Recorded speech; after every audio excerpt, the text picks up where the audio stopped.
The Cathar ambassador, Vrel, watched the human broadcast with a detached sense of logic. On the screen, humans were gathered in a public square. They were lighting candles and placing flowers before a large, projected image of a smiling human child. The child, according to the translated subtitles, had recently perished in an industrial accident on a frontier world. Vrel's multiple optical sensors analyzed the scene. The humans were weeping. Some held each other. Their faces were contorted in expressions the Cathar categorized as acute emotional distress. Inefficient, Vrel subvocalized to its internal recorder. Such expenditure of energy and resources for a single, non-productive unit. The emotional displays are performative, designed to elicit reciprocal emotional responses. Highly illogical. It confirms our assessment. Humans are governed by fleeting, unstable emotional states, rendering them strategically unreliable. Across the galactic concord, this view was common. Humanity, a relatively new species on the galactic stage, was seen as soft. Their art was too loud, their music too erratic. Their diplomatic overtures were often laced with appeals to empathy, a concept many older, more pragmatic races found quaint, if not outright manipulative. The Cathar, a species renowned for their unwavering adherence to cold, hard logic and crystalline thought processes, were particularly dismissive. To them, human sentimentality was a fundamental flaw, a weakness to be exploited if necessary, but mostly an identifier of a species not yet mature enough to be taken seriously in matters of galactic importance. They saw human rules of engagement, their hesitance to inflict mass civilian casualties, even in simulations, as proof of an inherent lack of will. This prevailing view shaped Cathar strategic planning. A small, resource-rich cluster of asteroids, designated Sector 734, lay near the edge of Cathar territory, but was claimed by a recently established human colonial initiative. The humans called their main outpost there New Haven. Cathar High Command calculated that a swift, decisive action would secure the sector and send a clear message to the humans. Stay within your designated expansion zones. The expected human response: outrage, perhaps some futile diplomatic protests, followed by a grudging acceptance born of their perceived inability to sustain a true conflict.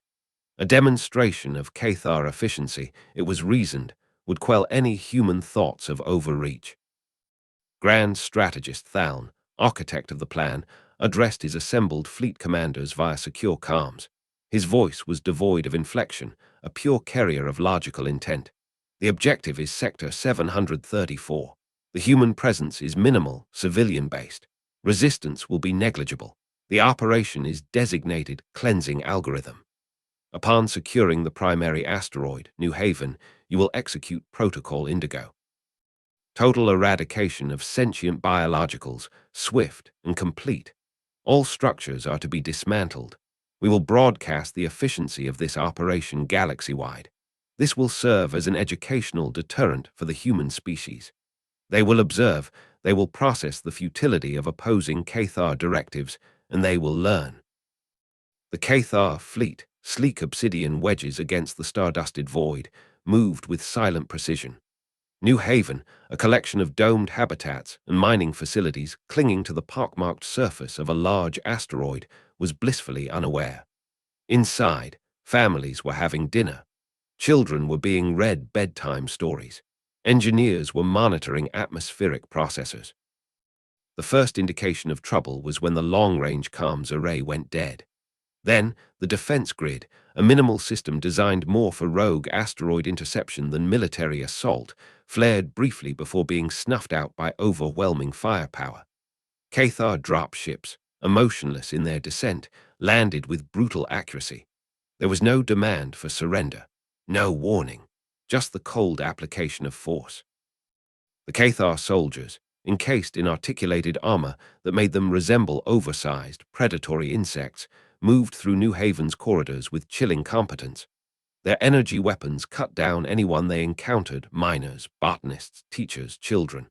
The Cathar recorded everything, their helmet-mounted sensors capturing the confusion, the terror, and the swift, methodical extermination. From the Cathar perspective, it was a clean operation.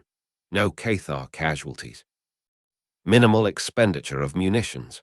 Objective achieved within the projected timeframe. Within hours, New Haven was silent. The broadcast went out as planned. It was stark, unedited, and chilling. It showed the Cathar fleet, the silent destruction of New Haven's defenses, and then short, dispassionate clips of Cathar soldiers moving through empty corridors, interspersed with brief, stark images of the aftermath. The final shot was of the Cathar flag being planted on the desolated asteroid, with the Cathar emblem superimposed, and the words, "Compliance is logical. Defiance is eradicated." Grand strategist Thaln reviewed the post-operation reports. "Humanity will be shocked," he stated to his aides. "Their emotional response will be significant, yes, but undirected. They will grieve, they will posture, and then they will recalculate their position. They will understand the cost of challenging Cathar interests. This outcome is optimal." Across human space, the Cathar broadcast ripped through the collective consciousness like a shard of ice. First came disbelief, then a horrifying, sickening realization. The news channels, the social feeds, the official government announcements all carried the same nightmarish truth. New Haven, home to nearly 10,000 souls, was gone, erased, not in a battle, but in a cold, calculated extermination. The Cathar expected protests. They expected diplomatic fury. They expected condemnation from other species in the galactic concord, though they knew such condemnations would be toothless. What they did not expect was the silence. For 3 standard days, humanity was quiet. Not a broken, fearful quiet. It was something else, something deeper. Ambassador Vrel, monitoring human comms traffic from the Cathar embassy on a neutral station, reported a significant drop in extraneous chatter. Entertainment broadcasts dwindled. Commercial advertising almost ceased. Instead, data streams showed a massive, coordinated sharing of one thing: the names and faces of those lost on New Haven. 10,000 images, 10,000 lives, replicated and distributed across every human network, every colony, every ship. No commentary, just the faces. Then the shift began. It wasn't announced. It wasn't debated. It simply happened. Human artists, previously known for their vibrant, often chaotic expressions, began to produce works of stark, chilling beauty.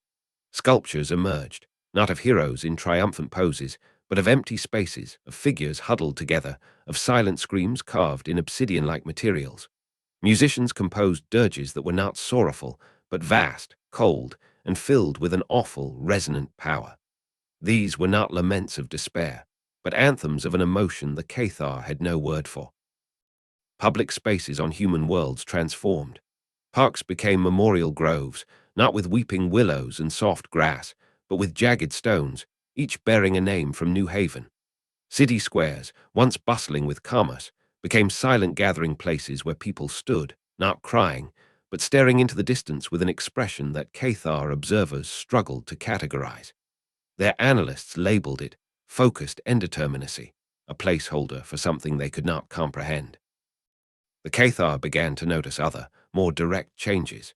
Human freighters, normally plying trade routes with a casual efficiency, began to travel in tight, disciplined convoys, bristling with newly installed, non-standard defensive weaponry. Human colony militias, once considered little more than local police, drilled with a silent, grim intensity that was unsettling to alien observers. Productivity in human factories didn't drop, it surged, but the output was different. Less consumer goods, more other things, things that could be used. Ambassador Vrel requested an urgent consultation with Grand Strategist Thaln. "Strategist," Vrel transmitted, its usual impassive voice carrying a trace of something Thaln's logic processors identified as low-confidence anomaly. "The human response is atypical. Their grief is not manifesting as weakness. It appears to be coalescing." Thaln reviewed the data. Human art, music, public displays, all reeking of that inefficient sentimentality, yet now imbued with a disturbing uniformity of theme. It is an extended ritual of mourning, ambassador, illogical but predictable for their species. It will pass. Their emotional capacity is limited. They will exhaust themselves. But it didn't pass. It intensified. The first direct sign that something was profoundly wrong for the Cathar was the silent vigil.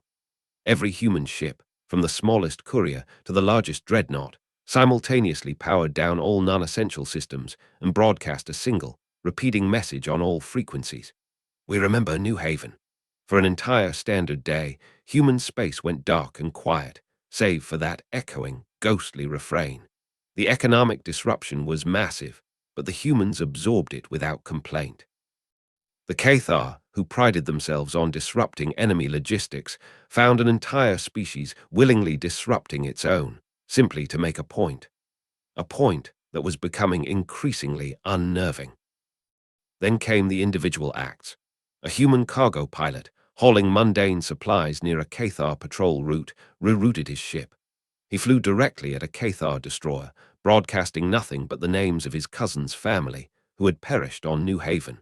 He didn't fire. He didn't make demands.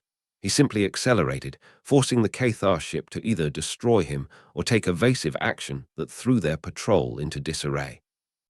He was destroyed, but not before three other Cathar patrols in different sectors reported identical incidents within the same hour. These weren't suicide attacks in the conventional sense. There was no strategic gain. It was something else. A statement. A Cathar xenolinguist, Specialist Unit 7, was tasked with analyzing the transformed human cultural output. After weeks of deep immersion, Unit 7 submitted a report that sent ripples of unease through Cathar intelligence. The dominant human emotional state, Unit 7's report read, is not simple grief.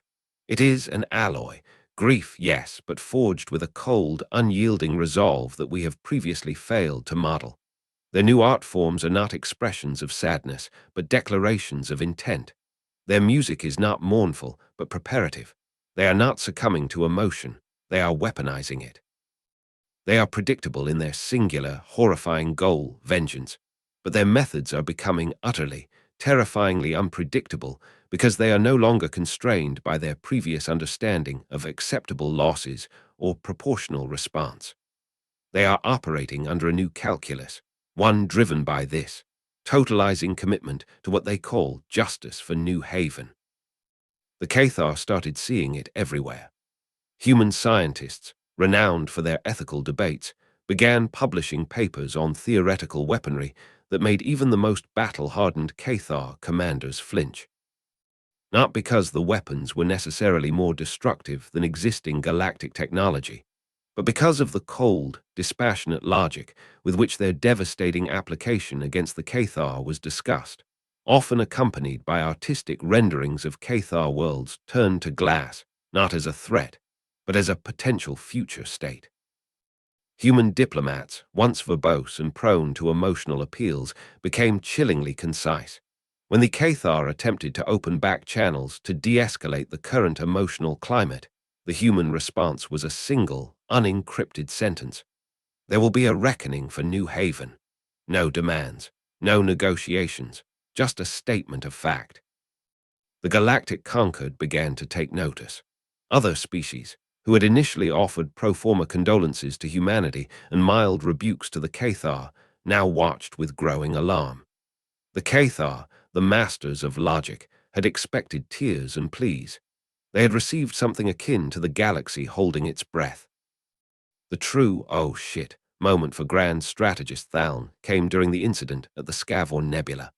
The Scavor Nebula was a Cathar military chokepoint, heavily fortified, believed to be impregnable. A small human fleet, composed mostly of retrofitted civilian ships and a few outdated cruisers, approached. Cathar battle simulations predicted their annihilation within minutes.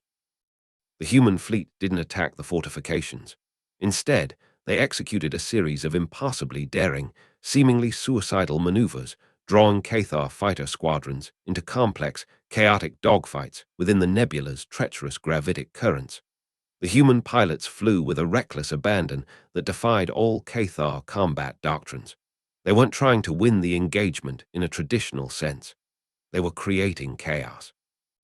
And in that chaos, a single, heavily shielded human stealth ship, a type the Cathar didn't even know humans possessed, slipped through the pandemonium and deployed a series of precisely targeted micromines onto the primary Cathar sensor array controlling the sector's defenses. The array didn't explode. It simply went dead, blinded. The human fleet, having lost nearly 70% of its strength, then retreated, leaving the Cathar garrison intact but deaf and blind to the sector beyond. The cost to humanity was horrific. The strategic gain for the Cathar was confusing. They still held the nebula, but the message was clear. Humans were willing to pay an unimaginable price for even the smallest act of retribution, executed with a terrifying blend of precision and what looked like suicidal fervor. Thaln watched the recording of the Scavorn engagement. The human pilots, their comms open and broadcasting not battle cries, but a solemn, steady recitation of the names from New Haven. He saw a human cruiser, heavily damaged, deliberately steer itself into the path of incoming Cathar torpedoes to shield a smaller, faster ship making its escape. The pilot's last transmission was a single, clear word: remember. They are not logical, Thaln finally whispered, his optical sensors dilating in something his species rarely experienced: uncertainty. Their grief, it does not weaken them. It focuses them. It gives them a terrifying clarity of purpose. We calculated their response based on self-preservation. We were wrong. They are operating on a principle of collective, enduring, vengeful remembrance. The Cathar military, the pinnacle of logical warfare, found itself facing an enemy whose primary weapon was an emotion they had dismissed as a trivial flaw. An enemy that would burn its own hand to scar its opponent. An enemy that saw catastrophic losses not as a deterrent, but as fuel for an already burning fire. The cold equations of war no longer applied. The aftermath was a slow, dawning horror for the Cathar. Their economy, reliant on predictable trade and secure borders, began to suffer as human-aligned corporations and even neutral species grew wary of associating with them. Their propaganda, once so effective, was now met with chilling human-made counter-propaganda that simply showed the faces from New Haven, followed by images of Cathar ships or facilities that had suffered recent, inexplicable accidents or malfunctions. The Cathar attempted to issue a formal apology for New Haven, a move unprecedented in their history. The human response, delivered by a low-level attaché, was a small, plain data chip. It contained only one file, a slowly scrolling list of the 10,000 names, accompanied by a single audio track, the sound of a lone human voice, quietly humming one of the new, cold dirges. The Galactic Concord convened an emergency session. The Cathar representative, usually so confident, so articulate in its logical presentations, was visibly shaken. It spoke of the humans' unquantifiable emotional variable and their capacity for sustained, asymmetrical retribution driven by collective trauma. The Concord, for the first time, truly looked at humanity. They saw not a young, fragile species, but something ancient and terrible awakened. They saw a species that could turn the deepest sorrow into the hardest resolve, a species that, once pushed past a certain point, would stop at nothing to balance the scales. A new warning began to circulate through the galactic networks, whispered in awe and fear. Do not make humanity grieve. You will not understand the price until it is too late. For their sorrow does not drown them. It forges them into a weapon aimed at your heart, and they will not stop until they, or you, are utterly spent. Galactic policy towards Earth and its colonies shifted dramatically. Buffer zones were established. Trade agreements were hastily renegotiated, always in humanity's favor. The Cathar, once a galactic power, found themselves increasingly isolated, haunted by 10,000 names, and the cold, unwavering gaze of a species they had fatally underestimated. Humanity had not sought this new, fearsome reputation, but they bore it with a grim dignity. They continued to build their memorials, to sing their cold songs, and to watch the stars, forever remembering New Haven. And the galaxy, finally, understood that human emotion was not a flaw, but perhaps the most terrifying and indomitable force it had ever encountered.